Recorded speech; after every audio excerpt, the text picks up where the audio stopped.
When you have a conflict arise, there are various techniques that you can use to resolve it.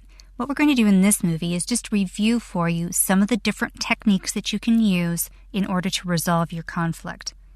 First thing you could do is you can add a resource to a task. How do I do that? Well, you select the task that contains the conflict. So in this case, I'm going to assume that identifying subcategories is the task involved. And I'm going to double click on it. And that opens my task information screen. In order to add another resource, I make sure I'm selecting the Resources tab. I come down to my resource name, select the line below Web Designer, click my drop-down menu, and then pick one of the other available resources for myself that I can get to help that particular individual. So I'm going to say the Marketing Manager is going to plug in as best they can for this particular task, and then add them in by clicking my checkbox. Now, if I assign both of them working 100% to this, then they'll each get it done and help decrease the amount of time that's taking to do that particular task.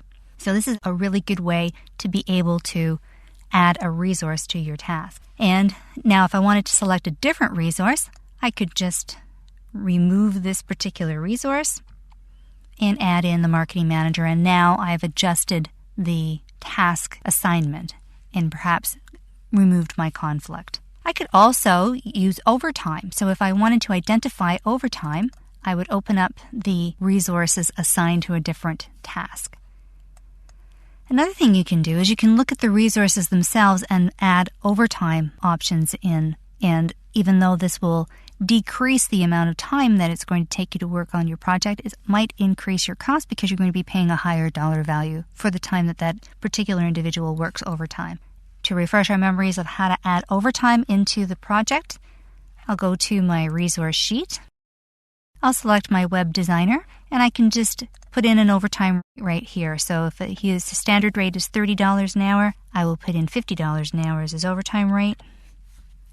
Now that does not change the fact that he's over-allocated overall, but it does allow me to play with the ability to increase or decrease his work time. Now, that will also help with my allocations and over-allocations. In order to change the work times for that individual, I can open up the Web Designer resource information screen and change their work time by going to the General tab. And in the changing the working time screen, selecting the date where I know that there is a conflict. So I do believe it was on the 12th of April. In my exceptions area, I will say overtime for conflict resolution. I'm going to start it on the 12th. It's going to end on the 12th, and I'm going to say OK. As I say OK, I can then go back to that particular task and make sure that that is one of the resolutions that I have created, and just ensure that I've adjusted the resource allocations correctly. If I go back to my resource allocation view, which is again the first screen, and I take a look at my Web Designer and see what changes I've made to their allocation. And if I go to the April 8th work week, I see that I've cleared up that problem. But I've deferred those jobs to the next week, so I'm just perpetuating that problem. So this is probably not the easiest way for me to work with my resource conflicts.